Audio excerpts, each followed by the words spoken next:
Amigos, estamos comenzando el otro lado del balón. Soy Enrique Ballesteros, me da muchísimo gusto saludarles. Seguimos desde casa en esta contingencia, en la semana donde supuestamente se registran los niveles más altos y en donde esperemos que las cosas no salgan de control, que todos sigamos resguardados en nuestros hogares y previniendo una situación que no queremos que suceda, como es el desquiciamiento de los servicios de salud de nuestro país. El día de hoy estamos transmitiendo este programa que es la continuación de la visita de la selección vasca a México en 1937 y titulamos esta edición como Club Deportivo Euskadi porque es así la forma en cómo nos vamos a referir a la selección vasca en estos momentos porque fueron aceptados para participar en una temporada oficial del fútbol mexicano y de eso se tratará este programa. Para lo cual me da muchísimo gusto saludar al historiador del fútbol mexicano, Carlos Calderón Cardoso, que está por allá en su estudio, en su casa. Carlitos, muy buenos días, bienvenido. Enrique, amigos, buenos días. Aquí estamos de nueva cuenta para llevar un ratito de fútbol, de ese fútbol rico, lleno de anécdotas, de historias. Y pues esperemos que les guste, ¿no? Esta continuación, como bien dices, ya de la selección vasca como equipo, como Euskadi, patrocinado por don Ángel Urraza, que tenía además su fábrica de hule Euskadi, donde hacían unas llantas y de ahí también salían unos especie como de estos guaraches anchos que le llaman justamente de suela de llanta y algunas otras cuestiones, ¿no?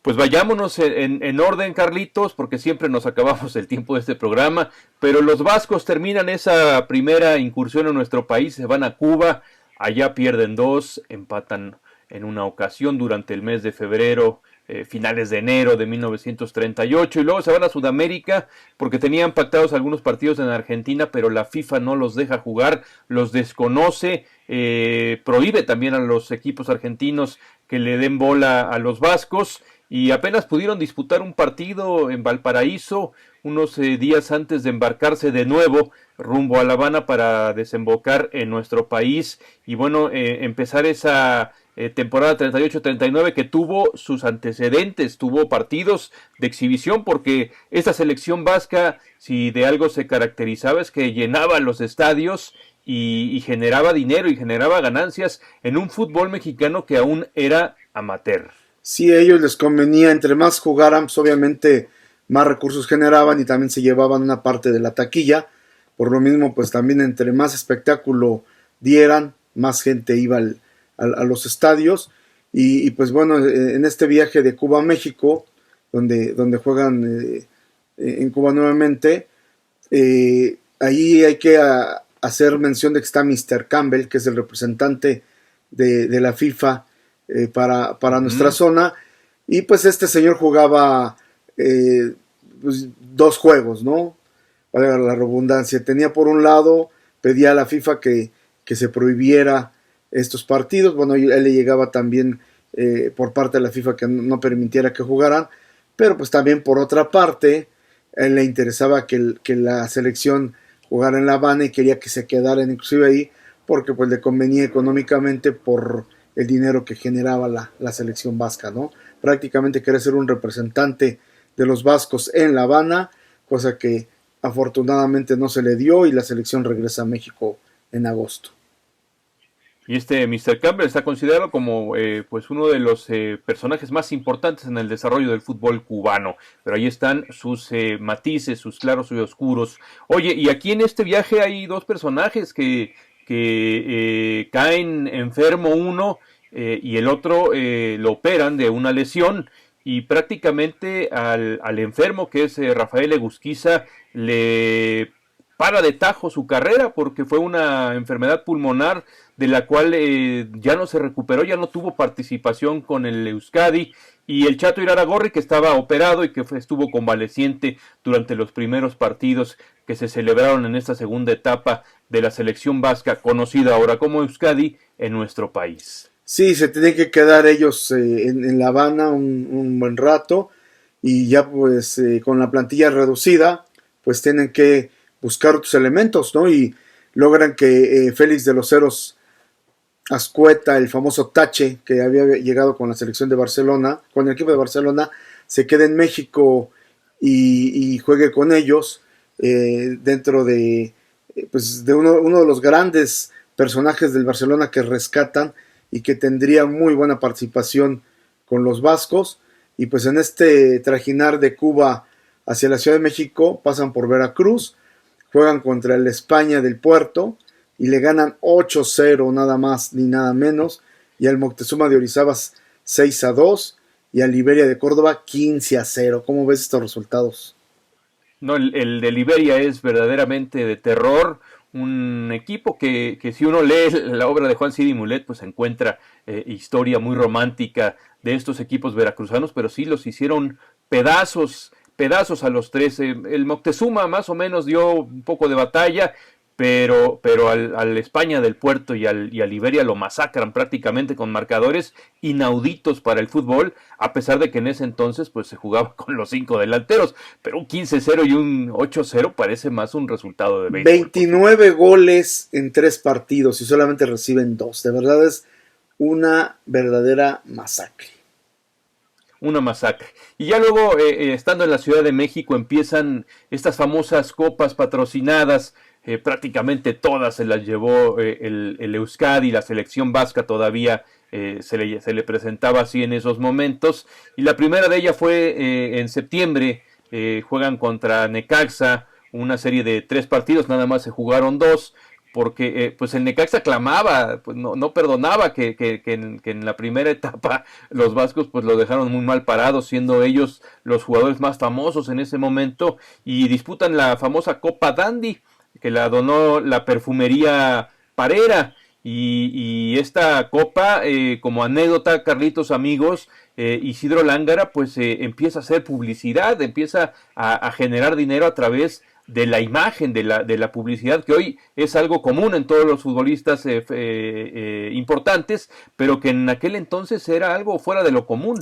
Sí, él anuncia estos partidos justamente con productos de higiene para caballero, varón, dandy, y pues dice que son indiscutibles por su gran calidad, aparece así en los diarios, y es algo, bueno, con esto ya se pagó obviamente la copa, se pagó lo que quieras de publicidad y lo que le hayan dado a él, pero es sí, como dices, algo inusual, inclusive a nivel mundial, pocos eran los que tenían en estos años algo de publicidad, ¿no?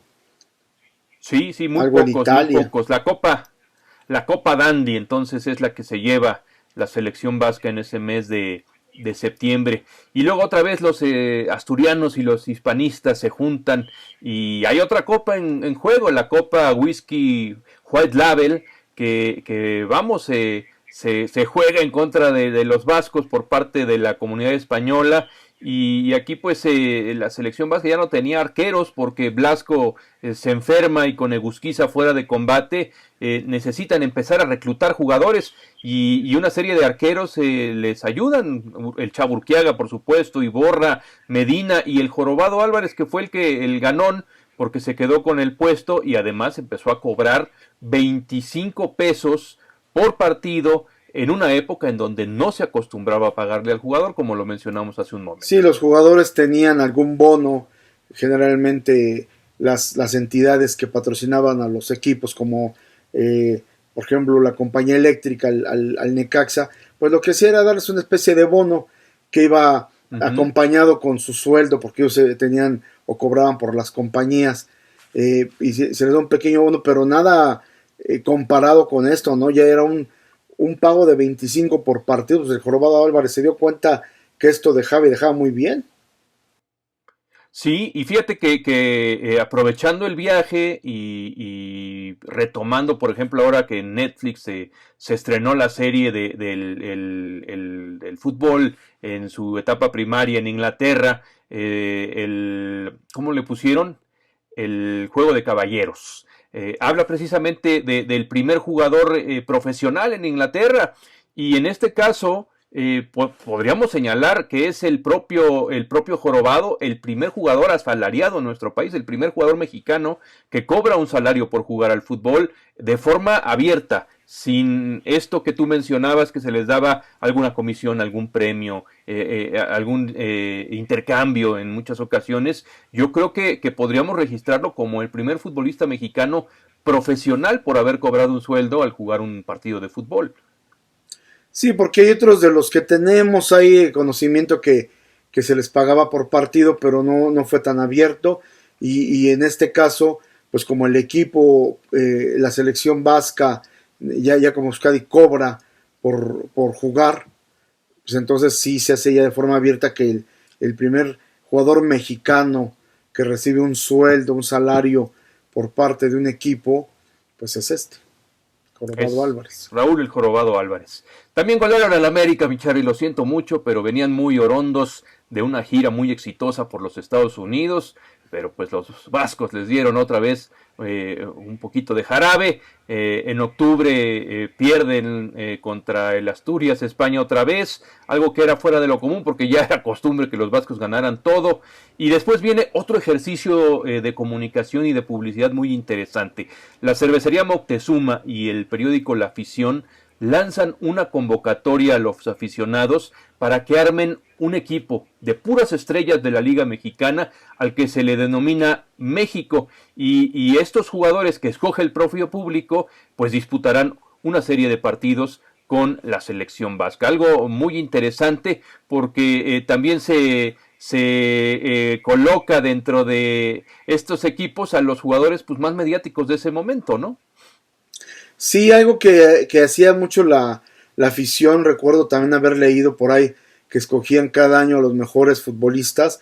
En el periódico salía una especie como de vale, Ajá. un corto ahí en el periódico donde lo podías recortar, ponía los datos del jugador, en este caso para escoger a los que representarían a los elementos para jugar contra los vascos, pero también se hacía cada año para escoger a los mejores jugadores de cada posición.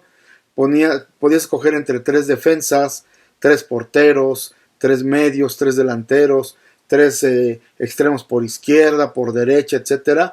Y lo que se hacía era poner los nombres y eso le iba sumando puntos y cada semana aparecía el puntaje, no cada semana, todos los días aparecía el puntaje según los votos recibidos, que además era o llevarlos al periódico o mandarlos por carta, o sea, tampoco era que los recibieran todos los días, me imagino, pero generalmente la gente pues los llevaba al periódico para que su voto contara y así se tenía un puntaje y en este caso pues se hizo lo mismo y pues entre los afortunados pues obviamente estaban los grandes jugadores mexicanos del momento como Casarín, como La Viada, como el mismo Gavilán García, ¿no? El Pirata Sí, Fuente. Martín Bantolrá también estuvo en este equipo y esa copa que disputan precisamente ellos se fue donada por la compañía Ulera Oxo y así se llamó la Copa Oxo con una sola X, no como las tiendas que conocemos que están en cada esquina de esta ciudad. La Copa Oxo fue ganada por los vascos, quienes no pudieron contar en esa serie de partidos con Isidro Lángara porque estaba hospitalizado por problemas estomacales. La venganza de Moctezuma se apoderó del gran ídolo de la selección vasca. A mí se me hace que la sobrina de Cárdenas le hizo de comer y no le cayó bien. Pero ese fue a don Martín, no, aquí Ah, fue perdón, Lángara, sí estamos. el que estuvo Sí, hospitalizado. sí, cierto, fue Lángara. Fue Lángara el que estuvo y aún así los vascos pues ganaron esa Copa Oxo. Para noviembre otra vez regresan a Guadalajara. Estábamos platicando antes de entrar en este programa a dónde habrán jugado esos partidos. Muy posiblemente haber sido en el Martínez Sandoval y otra vez contra la selección Jalisco en 2 ocasiones. El América iba como tercero en discordia en esa gira. También se sumó y también se lo repasaron al América ya en Guadalajara. Sí, también pierde. La selección Jalisco está la selección vasca está imparable en estos momentos. Y todo el mundo quería ver a la selección vasca. Pues estuvo en Jalisco, pero pues varios estados pidieron y buscaron que la selección viajara a sus lugares de origen. Y pues en algunos casos se pudo, en otros no. Ya siendo Euskadi cada momento libre de la temporada que tenía, si este fin de semana no jugaba el equipo Euskadi, pues entonces viajaba como selección vasca, pero el chiste era sacar dinero de donde se pudiera. Claro, es que al ser aceptados por la federación, por la liga, ya no podrían cobrar las cantidades que cobraban en estos partidos como selección vasca. Se disminuyó mucho la entrada por juego a la selección vasca y pues tenían que buscar por donde fuera. Incluso fue motivo de discordia entre la comunidad española. Muchos empresarios estuvieron dispuestos a donar dinero para mantener a los jugadores, aunque los jugadores jamás hicieron una protesta ninguna por la situación financiera en la que enfrentaron la temporada 38-39. Al contrario, siempre se mostraron agradecidos por haber sido aceptados en la competencia, pero sí es un hecho que disminuyeron los ingresos. Incluso así disminuida la nómina, pues seguían mandando dinero al gobierno vasco en el exilio, en esta situación que pues no terminaba aún en España.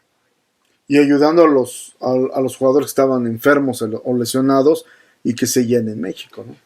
Fíjate, aquí hay un dato bien interesante. El último partido que tiene la selección vasca antes de participar como Club Deportivo Euskadi es en el Parque Asturias y derrotan a un combinado Atlante Marte, pues unos días antes de arrancar la temporada. Pero en ese lapso, la gente de la Universidad de México estuvo muy interesada en que el equipo vasco lo representara en la liga, pero se juntaron obviamente todos los jugadores y los representantes y declinaron la propuesta, pero es interesante que la Universidad Nacional pues se haya fijado en los vascos y haya dicho, bueno, pues por aquí me puedo colgar y como institución pues puedo tener una medalla deportiva, ¿no? Sí, es que la Universidad Nacional de México desde 1933 Uh-huh. estaba intentando ingresar a la liga, no le fue aceptada la propuesta, inclusive entre los equipos, pues cada facultad tenía su equipo de fútbol, se hizo una selección que buscó ingresar, también el IPN en su momento lo intentaría posteriormente, pero no les fue permitido, inclusive ya hablaremos cuando tengamos un programa sobre la UNAM, Uh-huh. cómo fue que pudieron por fin ingresar y fue gracias al estadio de Ciudad Universitaria, ¿no? En el que se llegó a un acuerdo para que la liga y los equipos, sobre todo de la capital, los aceptaran como tal, pero sí, desde el 33 lo intentan y en este momento con los vascos 37-38, pues están tratando de tener este representativo. Oye, ya para este momento la selección vasca, entre lesiones, enfermedades y otras circunstancias, pues solo quedan 13 jugadores para afrontar esta temporada 38-39 y hay datos aquí sorprendentes. Algunos no vascos vistieron la camiseta verde, como el Pirata Fuente, como Carlos Laviada, como Martín Bantolrá, en algunos de estos partidos que tú mencionas que tenían que hacer a beneficio. Y bueno, la liga estaba por arrancar y tenían una liga citadina con 6 equipos enfrente, incluidos el América, el Atlante, el Asturias, el España, el Marte y el Necaxa. Esos serían los rivales de la temporada 38-39 del Club Deportivo Euskadi, una temporada que empezó el 27 de noviembre de 1938 y que termina precisamente el día 7 de mayo de 1939. Una serie de partidos que no fueron muchos, pero que sí tuvieron grandes batallas, grandes encontronazos, muchos problemas para poder reponer a los jugadores que se lastimaban dentro del trayecto, y pues con 13 jugadores se afrontó esta temporada 38-39. Por poquito y se corona el Euskadi, ya iremos partido a partido, Carlos. Sí, aquí la desventaja que tuvo el Euskadi, porque se comenzó ganando 3 partidos seguidos, la gran desventaja fue esa, de los jugadores que se fueron lastimando, otros que a mitad de temporada, ahorita llegaremos a eso porque vamos partido por partido, pero jugadores que se fueron a mitad de temporada porque fueron tentados por el fútbol argentino, que les pagaba y les pagaba bien, entonces hubo un momento en que grandes futbolistas que eran parte fundamental de la escuadra pues ya no estaban. Sí, sí, sí, ausencias, aunque aquí hay que ser muy honesto, el único que se fue a media temporada fue Ángel Subieta, pero los demás se la jugaron el todo por el todo. Y vamos a dar los resultados, ya lo mencionaste tú, tuvieron 13 victorias consecutivas, la primera de ellas y su presentación en el Parque Necaxa, nunca habían jugado en el Parque Necaxa contra el América, ganan 3-2, después se enfrentan al Atlante 7-1 y mismo marcador que le aplican al Marte. Me imagino que estos partidos fueron en el Parque Asturias, regresan al Parque Necaxa y aquí sufren su primer descalabro. Por fin el Necaxa se logra desquitar de los vascos. Ahora, como Club Deportivo Euskadi, le ganan 5-2, el 15 de enero de 1939. 5-2, como dices bien, por fin un desquite con gran actuación del ídolo prácticamente juvenil, porque estaba muy chavito, Horacio Casarín, y luego vendría un 5-4 a favor ante el Asturias, vuelven a ganarle al España 5-1 en el Parque Asturias, luego al América, al Atlante, y tienen un segundo descalabro, 3-2 en contra del Marte, que es el último partido de Ángel Subieta con la selección, ya que fue fichado por el San Lorenzo de Almagro de Argentina. Así es, el último partido de Subieta fue el 12 de marzo de 1939. Contra Necaxa se desquitan el 23 de abril en el Parque Necaxa, ganan 3-2, vuelven a enfrentar a la Asturias y empatan. Aquí los jugadores pues obviamente estaban ya muy disminuidos. Aedo salió noqueado en este partido, Emilín Alonso lesionado y por cansancio y por muchísimas cosas más. Iraragorri volvió a la titularidad después de haber sido operado a principio de temporada, pero no estaba dentro del juego y estaba falto de condición física, muchísimos problemas. Este partido es fundamental porque al final de cuentas Asturias resultó el campeón de la temporada por escasa diferencia y este empate pues los afianzó mucho más. Sí, ya con este empate prácticamente pierde la temporada el Euskadi y vendría el último encuentro que es ante el España y es un 7-2 en contra, que pues aquí prácticamente ya se pierde el título, el Asturias alza con él, y al siguiente día, el 8 de mayo, este partido se jugó el 7, al día siguiente Isidro Lángara, uno de los mejores centros delanteros no solamente en el fútbol mexicano, sino en España y a nivel mundial, se despide de la afición mexicana, se va a jugar con el San Lorenzo, obviamente por invitación de Subieta y que además en San Lorenzo lo conocían y muy bien. Tiene una emotiva despedida en el aeropuerto y hay que hacer mención que llega a Argentina y en su primer partido anota 4 goles. Nadie olvida en San Lorenzo ese debut de Lángara. De Lángara le anota esos 4 nada más y nada menos que a River Plate.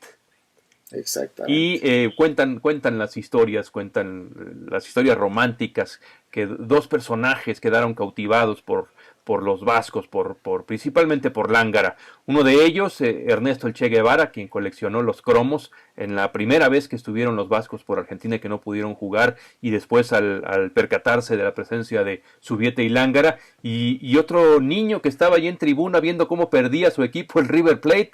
Nos referimos a don Alfredo Di Stéfano, que vio a este monstruo Isidro Lángara hacer lo que hizo en su primer partido. Nada más y nada menos, imagínate. Y hacemos sí hicieron monstruo. El recorte, mi Charlie, de esta temporada 38-39, porque se nos viene el tiempo encima, y en el próximo programa podemos dedicarnos a hablar de los últimos partidos de la selección vasca como selección vasca, los partidos amistosos que tuvieron durante estos descansos que se tuvieron entre la 38-39, y hablar de los personajes que se quedaron, qué hicieron, dónde jugaron, en qué trabajaron, qué fue de sus familias, qué fue de la vida, qué fue del hogar y qué fue del destino de cada uno de ellos. Entonces tenemos que el Euskadi sumó 15 puntos en esa temporada 38-39, fueron 12 los partidos jugados, ganaron 7, empataron 1 y perdieron 4. Pero ve la diferencia de goles, 44 goles a favor, 36 en contra. Sí, mientras que el campeón Asturias tuvo 17 puntos, 2 más, con 32 goles a favor y 25 en contra. 25 en contra. Y esta es la temporada 38-39 jugada por el Club Deportivo Euskadi, una temporada muy interesante y que está en el recuerdo de todo el mundo. Como siempre, Frainano, Toño Andere, escribieron crónicas muy interesantes sobre la aportación de los vascos, la efervescencia en las tribunas seguía como desde el primer partido que jugaron los vascos aquí, había muchos problemas, ya muchas confrontaciones entre la comunidad española, unos franquistas, otros republicanos, que sí, bajo cualquier pretexto en estos partidos de fútbol, pues acababan en los puños. Sí, que además hay que hacer notar que de por sí la afición española era como muy incendiaria. Entre los partidos entre Asturias y España ocurría algunos pleitos, pues ya teniendo otro equipo y un equipo lleno de vascos, pues creo que era mucho más incendiario el asunto. Carlitos, pues te agradezco muchísimo, como siempre. La próxima semana hablaremos de este equipo de hermanos, que por cierto les recomiendo, no porque yo lo haya hecho, sino por el valor que tienen los testimoniales de las familias de algunos de estos jugadores extraordinarios. Nos lograron dar hace ya bastante tiempo. Está en el canal de YouTube, Un Equipo de Hermanos. Es la historia precisamente de esta selección vasca que estuvo en nuestro país en 1937. ¿Algún otro apunte, Carlitos, antes de irnos? Pues nos vemos la próxima semana. Aquí estaremos hablando un poco más de los vascos y pues es todo. A todos a cuidarse y a mantenerse en casa. Muchísimas gracias y continuamos con la programación de Orbe Network.